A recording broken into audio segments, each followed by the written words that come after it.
മക്കളെ, നിങ്ങൾ എപ്പോഴും കേട്ടിട്ടുണ്ടാവും ഈ നമ്മൾ ഒരു ടോപ്പിക്ക് പഠിച്ചാൽ മാത്രം പോരാ, അത് ഇടയ്ക്കിടയ്ക്ക് റിവൈസ് ചെയ്യണം. അങ്ങനെ റിവൈസ് ചെയ്താലേ പരീക്ഷയാകുമ്പോൾ നമുക്കത് ഓർത്തെടുക്കാൻ പറ്റുള്ളൂ, പരീക്ഷ പേപ്പറിൽ എഴുതാൻ പറ്റുള്ളൂ.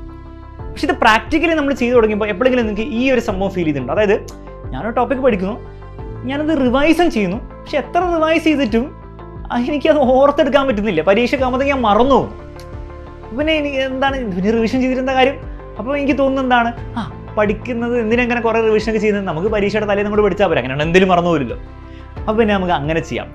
അപ്പോൾ ഈ ഒരു അവസ്ഥയിലേക്ക്, അല്ലെങ്കിൽ ഈ ഒരു അവസ്ഥ നിങ്ങൾ എപ്പോഴെങ്കിലും നേരിട്ടുണ്ടോ? ഉണ്ടെങ്കിൽ കമൻറ്റ് ബോക്സിൽ പറയാം. കാരണം ഞാനും എൻ്റെ ലൈഫിൽ, ഞാൻ സ്കൂളിൽ പഠിക്കുന്ന സമയത്ത് പലപ്പോഴായിട്ട് ഞാൻ നേരിട്ടുണ്ട്.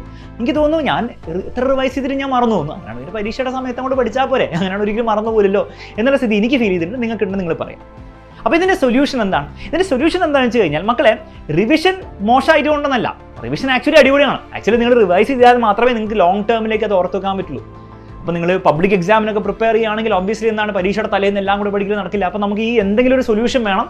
മുൻപ് പഠിച്ച കാര്യങ്ങൾ, അതായത് 2 മാസമോ 3 മാസം മുൻപ് പഠിച്ച കാര്യങ്ങൾ പരീക്ഷ ആകുമ്പോഴത്തേക്ക് ഓർത്ത് വെക്കാൻ നമുക്ക് എന്തെങ്കിലും ഒരു മാർഗ്ഗം ഉണ്ടായേ പറ്റുള്ളൂ. അപ്പോൾ തീർച്ചയായിട്ടും റിവിഷൻ നല്ലതാണ്, റിവിഷൻ ഇമ്പോർട്ടൻ്റ് ആണ്. പക്ഷേ അതിലൊരു സംശയമില്ല. പക്ഷേ നമ്മളോട് പറയാത്തൊരു കാര്യമുണ്ട് ആൾക്കാർ. അത് എല്ലാവരും പറയുന്ന റിവിഷൻ ഇമ്പോർട്ടൻ്റ് ആണ്, പഠിക്കുന്നതിനാണ് കൂടുതൽ ഇമ്പോർട്ടൻ്റ് ആണ് റിവിഷൻ ചെയ്യുന്നത് എന്നൊക്കെ പറയുമ്പോഴും അവർ പറയാത്തൊരു കാര്യമുണ്ട്. എന്താണ്? ഈ റിവിഷൻ ചെയ്യുന്നതിൽ നല്ല ടെക്നീക്കുമുണ്ട്, മോശം ടെക്നീക്കുണ്ട്. അതിൽ മോശം ടെക്നീക്കിലാണ് നിങ്ങൾ റിവിഷൻ ചെയ്യുന്നതെങ്കിൽ നിങ്ങൾ റിവിഷൻ ചെയ്തിട്ട് ഒരു കാര്യമില്ല, നിങ്ങൾ പഠിക്കുന്ന കാര്യം നിങ്ങൾക്ക് ഓർമ്മ ഉണ്ടാവില്ല പരീക്ഷ ആകുമ്പോഴത്തേക്കും. നല്ല റിവിഷനാണ് നിങ്ങൾ ചെയ്യുന്നത്, അല്ലെങ്കിൽ നല്ല ടെക്നിക്കിലാണ് നിങ്ങൾ റിവിഷൻ ചെയ്യുന്നതെങ്കിൽ നിങ്ങൾ പഠിച്ച കാര്യം നിങ്ങൾക്ക് പരീക്ഷ ആകുമ്പോൾ ഓർമ്മയുണ്ടാവും. ഇതിൽ മനസ്സിലാക്കേണ്ട കാര്യം, ഇതിൽ എഫേർട്ടിൽ വ്യത്യാസമൊന്നുമില്ല. നിങ്ങൾ എത്ര എഫേർട്ട് ഇട്ട് ഈ മോശം ടെക്നിക്കിൽ ചെയ്താലും നിങ്ങൾക്ക് ഒരു ഉപകാരം ഉണ്ടാവുന്നില്ല. നിങ്ങൾ അത്ര പോലും എഫേർട്ട് ഉണ്ടാകാതെ നിങ്ങൾ ഈ കറക്റ്റ് ടെക്നിക്കിൽ ചെയ്താൽ നിങ്ങൾക്ക് കൂടുതൽ റിവാർഡ് ഉണ്ടാവും എന്നുള്ള കാര്യത്തിൽ ഒരു സംശയമില്ല. അപ്പോൾ എന്താണ് ഈ നല്ല ടെക്നിക്ക്, മോശം ടെക്നിക്ക്? അത് നമുക്ക് മോശം ടെക്നിക്ക് മനസ്സിലാക്കാം. മോശം ടെക്നിക്ക് ഇത്രയേ ഉള്ളൂ. നിങ്ങളൊരു ടോപ്പിക് ഒരു ദിവസം പഠിക്കുന്നു, നിങ്ങളത് മറക്കാതിരിക്കാൻ വേണ്ടി നിങ്ങൾ അടുത്ത ദിവസം റിവൈസ് ചെയ്യുന്നു, അതിനടുത്ത ദിവസം റിവൈസ് ചെയ്യുന്നു. അപ്പോൾ പിന്നെ ഒരിക്കലും മറക്കില്ല. ഇങ്ങനെയാണ് നിങ്ങൾ ചെയ്യുന്നതെങ്കിൽ, അതായത് നിങ്ങളുടെ റിവിഷൻ പെട്ടെന്നാണെങ്കിൽ ഒരു ദിവസം പഠിച്ചു, അടുത്ത ദിവസം പഠിച്ചു, അടുത്ത ദിവസം, അങ്ങനെ ഒരു 4 ദിവസം നിങ്ങൾ റിവിഷൻ ചെയ്തു. ഇങ്ങനെയാണ് നിങ്ങൾ ചെയ്യുന്നതെങ്കിൽ ഒബ്വിയസ്ലി എന്താ സംഭവിക്കുക? നിങ്ങൾ 4 ദിവസം അടുപ്പിച്ച് റിവിഷൻ ചെയ്ത് കഴിഞ്ഞാൽ 5-ാം ദിവസം നിങ്ങൾക്ക് ഓർമ്മയുണ്ടാവും, പക്ഷേ വീണ്ടും പരീക്ഷയാകുമ്പോൾ നിങ്ങളത് മറക്കും. നിങ്ങൾ ആ മൾട്ടിപ്പിൾ റിവിഷൻ ചെയ്തുകൊണ്ട് നിങ്ങൾക്കൊരു ഗുണവും ഉണ്ടാകാൻ പോകുന്നില്ല. പരീക്ഷയാകുമ്പോൾ നിങ്ങളത് മറന്നിരിക്കും. ഇതാണ് മോശം മെത്തേഡ് ഓഫ് റിവിഷൻ. റിവിഷൻ ചെയ്യുന്നുണ്ട്, പക്ഷേ ആ റിവിഷൻ കൊണ്ട് നിങ്ങൾക്കൊരു കാര്യമില്ല. നല്ല മെത്തേഡ് ഓഫ് റിവിഷൻ എന്താണ്? നല്ല മെത്തേഡ് ഓഫ് റിവിഷൻ ചെറിയൊരു വ്യത്യാസമേ ഉള്ളൂ. അതായത് നിങ്ങളൊന്ന് പഠിക്കുന്നു, ഒരു ടോപ്പിക്ക് പഠിക്കുന്നു, എന്നിട്ട് നിങ്ങൾ അടുത്ത ദിവസം റിവൈസ് ചെയ്തില്ല, അതിൻ്റെ അടുത്ത ദിവസം റിവൈസ് ചെയ്യുന്നില്ല. ഇൻഫാക്ട് നിങ്ങളൊരു 3 ദിവസം പോലും നിങ്ങൾ റിവൈസ് ചെയ്യാൻ നിങ്ങൾ ആ ടോപ്പിക്ക് തൊട്ട് വെക്കുന്നുമില്ല. 4-ാമത്തെ ദിവസം നിങ്ങൾ റിവൈസ് ചെയ്യും. വീണ്ടും 5-ാമത്തെ ദിവസം റിവൈസ് ചെയ്യാനും പോകുന്നില്ല. നിങ്ങൾ ആ ടോപ്പിക്കിനെ പറ്റി ആലോചിക്കാൻ പോലും പോകുന്നില്ല. 5 കഴിഞ്ഞു, 6 കഴിഞ്ഞു, 7 കഴിഞ്ഞു, ചിലപ്പോൾ 8-ാം ദിവസം നിങ്ങൾ വീണ്ടും ഒന്നുകൂടി റിവൈസ് ചെയ്യും.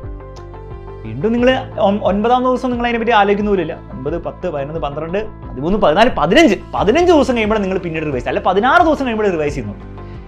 ഈ ഒരു മെത്തേഡിൽ നിങ്ങൾ ചെയ്താൽ ഇതിനെ നമ്മൾ വിളിക്കുക സ്പേസ്ഡ് റിപ്പീറ്റേഷൻ എന്ന് വിളിക്കാം. നിങ്ങൾ സ്പേസ് ചെയ്തിട്ടാണ് നിങ്ങൾ റിപ്പീറ്റ് ചെയ്യുന്നത്. ഇങ്ങനെ നിങ്ങൾ ചെയ്തു കഴിഞ്ഞാൽ മക്കളെ, ഞാൻ 100% ഗ്യാരണ്ടി തരികയാണ്, നിങ്ങൾ ആ ടോപ്പിക്, അത് ഇത്ര ഈസി ടോപ്പിക് ആയിക്കോട്ടെ, എത്ര ഡിഫിക്കൽട്ട് ടോപ്പിക് ആയിട്ട്, നിങ്ങൾ പരീക്ഷ വരെ നിങ്ങളുടെ ബ്രെയിനിൽ അത് ഉണ്ടാവും. കാരണം ഇത് ഞാൻ പറയുന്നതല്ല, ഇതാണ് സയൻസ് പറയുന്നത്. അപ്പോൾ ഈ സ്പേസ്ഡ് റിപ്പീറ്റേഷൻ വർക്ക് ചെയ്യാനുള്ള കാരണം വളരെ സിമ്പിളാണ്. ഈ ഒരു ഗ്രാഫ് നിങ്ങൾ കാണുന്നില്ലേ, അതിനാണ് നമ്മൾ ഫൊർഗെറ്റ്ഫുൾനെസ് കർവ് അഥവാ ഫൊർഗെറ്റ്നെസ് കർവ് എന്നൊക്കെ വിളിക്കുക.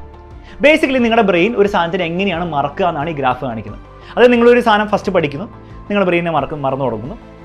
നിങ്ങൾ മറന്നു തുടങ്ങുമ്പോഴേക്കും, ശ്രദ്ധിക്കുക, മറന്നു തുടങ്ങുമ്പോഴേക്കും നിങ്ങൾ എന്ത് ചെയ്യുക? ഒന്നുകൂടി നിങ്ങൾ റിവൈസ് ചെയ്യുന്നു, വീണ്ടും മറക്കും. പക്ഷെ വീണ്ടും മറക്കുന്ന ആ ഗ്രാഫ് നിങ്ങൾ നോക്കിയാൽ മനസ്സിലാവും, വീണ്ടും മറക്കാൻ കുറച്ചും കൂടി സമയമെടുക്കും. അതായത് വീണ്ടും എന്താണ്, മറക്കും, പക്ഷെ മെല്ലേ മറക്കുള്ളൂ, കുറച്ചേ മറക്കുള്ളൂ. വീണ്ടും ഒന്നുകൂടി പഠിക്കുക, അതായത് മറന്ന് തുടങ്ങുമ്പോഴേക്കും പഠിക്കുക.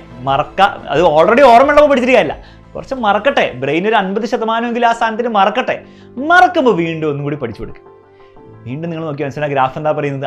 ഇനി ആ 3-ാമത്തെ റിവിഷൻ കഴിയുമ്പോഴത്തേക്കും നിങ്ങളുടെ ബ്രെയിൻ അത് കുറേ നാൾ ഹോൾഡ് ചെയ്യും, കുറേ നാൾ കഴിയുമ്പോൾ മറക്കുള്ളൂ. ഒരു പക്ഷേ എന്താണ്, അടുത്ത വർഷമൊക്കെ ആകുമ്പോൾ, നിങ്ങൾ 8-ാം ക്ലാസ്സിലാണ് പഠിക്കുന്നത്, 9-ാം ക്ലാസ്സിലാകുമ്പോഴേ ചിലപ്പോൾ നിങ്ങളെ മറക്കുള്ളൂ. അത് വലിയ കുഴപ്പമുള്ള കാര്യമൊന്നുമല്ലല്ലോ. അപ്പോൾ ഇതിനെയാണ് നമ്മൾ വിളിക്കുക ഫൊർഗെറ്റ്നെസ് കർവ്. ഈ ഫൊർഗെറ്റ്നെസ് കർവ് പറയുന്ന ഇത്രയേ ഉള്ളൂ, നിങ്ങൾ ചാടി കയറി പെട്ടെന്ന് റിവൈസ് ചെയ്യണ്ട, നിങ്ങൾ മെല്ലെ റിവൈസ് ചെയ്താൽ മതി. ബ്രെയിനിന് നിങ്ങൾ പഠിച്ച കാര്യം മറക്കാനുള്ളൊരു അവസരം കൊടുക്കും. എന്നിട്ട് നിങ്ങൾ റിവൈസ് ചെയ്ത് കഴിഞ്ഞാൽ എത്രത്തോളം നിങ്ങൾ റിവൈസ് ചെയ്യുന്നോ അത്രത്തോളം നിങ്ങളുടെ ബ്രെയിൻ അത് ഓർത്തിരിക്കും. അപ്പോൾ ഈ ഒരു കാര്യം നമ്മൾ പലപ്പോഴും നമ്മൾ അവോയ്ഡ് ചെയ്യാറുണ്ട്. നമ്മളൊരു കാര്യം റിവൈസ് ചെയ്യണമെന്ന് പറഞ്ഞു കഴിഞ്ഞാൽ നമ്മളെന്താണ് പരീക്ഷയുടെ ഒരാഴ്ച മുമ്പ് നമ്മൾ പഠിച്ചു തുടങ്ങി, അല്ലെങ്കിൽ 10 ദിവസം മുമ്പ് പഠിച്ചു തുടങ്ങി കഴിഞ്ഞാൽ നമ്മൾ എന്ത് ചെയ്യും, ഒന്ന് പഠിക്കും, വീണ്ടും അടുത്ത ദിവസം അല്ല അതിനടുത്ത ദിവസം 2 ദിവസം വിട്ടിട്ട് റിവൈസ് ഒക്കെ ചെയ്തുകൊണ്ടിരിക്കും. ഒരു കാര്യമില്ല, നിങ്ങളുടെ ബ്രെയിൻ അത് കുറേ നാളേക്ക് ഹോൾഡ് ചെയ്യാൻ പോകുന്നില്ല. നിങ്ങൾക്ക് ആ ബ്രെയിൻ നിങ്ങളുടെ ബ്രെയിൻ കുറേ നാളത്തേക്ക് ഹോൾഡ് ചെയ്യണമെങ്കിൽ സ്പേസ്ഡ് ആയിട്ട് റിപ്പീറ്റേഷൻ ചെയ്യാം. ഇനി സ്പേസ്ഡ് ആയിട്ട് റിപ്പീറ്റേഷൻ ചെയ്യുമെന്ന് പറയുമ്പോൾ എന്താണ്, അതിന് സാർ എത്ര ദിവസം കഴിഞ്ഞാൽ റിപ്പീറ്റേഷൻ ചെയ്യേണ്ടത്, അത് ഡിപ്പെൻഡ് ചെയ്യും. നിങ്ങൾ ആലോചിക്കേണ്ടത് ഇത്രയേ ഉള്ളൂ, നിങ്ങളത് കുറച്ചെങ്കിലും മറന്നു തുടങ്ങണം. അപ്പോൾ ടഫായിട്ടുള്ള ടോപ്പിക്സ് ആണെങ്കിൽ എന്താണ്, അത് പെട്ടെന്ന് മറന്നോളും. ചിലപ്പോൾ നിങ്ങൾ ടഫായ ടോപ്പിക് എന്ന് പഠിച്ചു കഴിഞ്ഞാൽ ചിലപ്പോൾ 3 ദിവസം കൊണ്ട് നിങ്ങൾ എന്താണ് അതിൽ 60% അല്ലെങ്കിൽ 70% മറന്നുണ്ടാവും. അപ്പോൾ റിപ്പീറ്റ് ചെയ്യാം. ഈസി ആയിട്ടുള്ള ടോപ്പിക്സ് ആണെങ്കിൽ ചിലപ്പോൾ കൂടുതൽ ദിവസങ്ങൾ നിങ്ങളുടെ മനസ്സിൽ എന്താ നിൽക്കുന്നതായിരിക്കും. അപ്പോൾ നിങ്ങൾ ഒരു ഈസി ടോപ്പിക് പഠിച്ചു കഴിഞ്ഞാൽ നിങ്ങൾ എന്ത് ചെയ്യാം, നിങ്ങൾക്ക് 5 ദിവസം 6 ദിവസം കഴിയുമ്പോൾ അത് കുറച്ച് മറന്ന് കഴിയുമ്പോൾ റിപ്പീറ്റ് ചെയ്താൽ മതി. അപ്പോൾ ലോജിക്ക് എന്താണെന്ന് വെച്ചാൽ നിങ്ങൾ കുറച്ച് മറക്കണം. കുറച്ച് മറക്കാന്ന് പറഞ്ഞാൽ 50% കൂടുതൽ മറന്നതിന് ശേഷം നിങ്ങൾ റിപ്പീറ്റ് ചെയ്ത് ഈ സ്പേസ്ഡ് റിപ്പീറ്റേഷൻ പ്രാക്ടീസ് നിങ്ങൾ ചെയ്ത് കഴിഞ്ഞാൽ മക്കളെ ഞാൻ 100% ഗ്യാരണ്ടി തരാണ്, നിങ്ങൾ ഒരിക്കലും മറക്കില്ല. ഓക്കെ, അപ്പം ഈ ഒരു റിവിഷൻ്റെ പ്രശ്നമുള്ളവർ ഈ ഒരു മെത്തേഡ് നിങ്ങൾ ട്രൈ ചെയ്ത് നോക്കുക. ട്രൈ ചെയ്തതിന് ശേഷം നിങ്ങൾക്ക് വർക്ക് ചെയ്തിട്ടുണ്ട് തീർച്ചയായിട്ടും നിങ്ങളുടെ എല്ലാ ഫ്രണ്ട്സിനും നിങ്ങൾ എന്ത് ചെയ്യുക, ഈ വീഡിയോ ഷെയർ ചെയ്ത് കൊടുക്കുക, അവർക്കും എന്ത് ചെയ്യുക, അത് കാണിച്ചു കൊടുക്കുക. ഓൾസോ നിങ്ങൾക്ക് യൂസ്ഫുൾ ആയി തോന്നിയാൽ തീർച്ചയായും എന്ത് ചെയ്യുക, ഇത് ലൈക്ക് ചെയ്യുക, കമൻറ്റ് ബോക്സിൽ കമൻറ്റ് ഇടുക. ഇതുപോലത്തെ സ്റ്റഡി ടിപ്സ് നിങ്ങൾക്ക് ഇനിയും വേണമെങ്കിൽ, എങ്ങനെ റിവൈസ് ചെയ്യാം, എങ്ങനെ പഠിക്കണം എന്നുള്ള സ്റ്റഡി ടിപ്സ് വേണമെങ്കിൽ തീർച്ചയായിട്ടും എന്ത് ചെയ്യുക മക്കളെ കമൻറ്റ് ബോക്സിൽ അറിയിക്കുക. മറ്റൊരു വീഡിയോയിൽ നമുക്ക് വീണ്ടും കാണാം.